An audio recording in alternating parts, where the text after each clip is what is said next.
Le président américain Joe Biden vient de signer l'Ukraine Democracy Defense Land-Lease Act, une loi pré-bail comme celle de la Seconde Guerre mondiale pour accélérer la fourniture d'armes à l'Ukraine.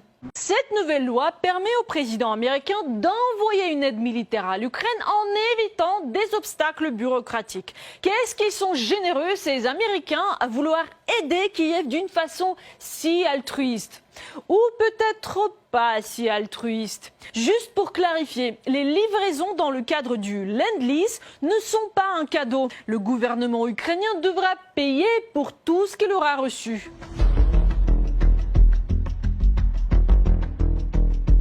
Tout prêt ou location de matériel de défense au gouvernement ukrainien en vertu du paragraphe 1 sera soumise à toutes les lois applicables relatives au retour, au remboursement et à la restitution de matériel de défense prêté ou loué à des gouvernements étrangers.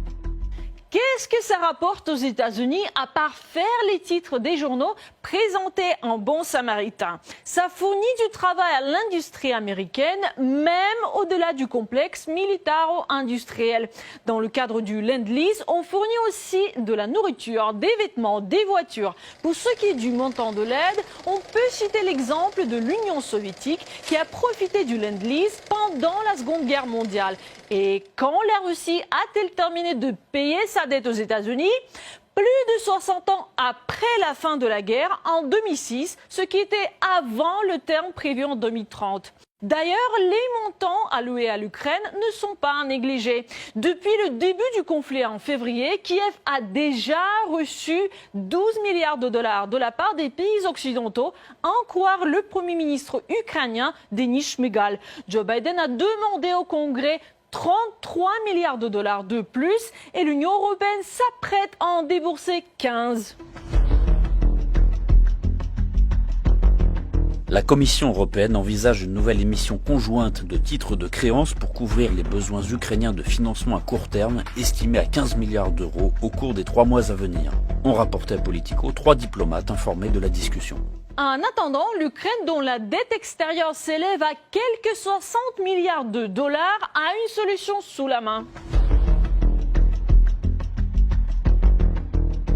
L'étendue des destructions en Ukraine causées par l'agression russe est colossale. Compte tenu de cela, il faut demander à nos créanciers extérieurs une annulation de nos dettes. Les organisations financières internationales doivent réviser leur politique en matière de dette pour effacer la dette ukrainienne.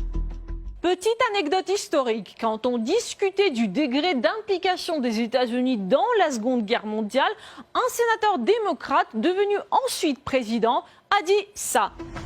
Si l'on voit que l'Allemagne est en train de l'emporter, il faudrait que nous aidions la Russie. Et si c'est la Russie qui l'emporte, alors il faut aider l'Allemagne et ainsi les laisser tuer le plus de gens possible. 80 ans ont passé depuis cette déclaration, mais les préceptes ne semblent pas avoir changé.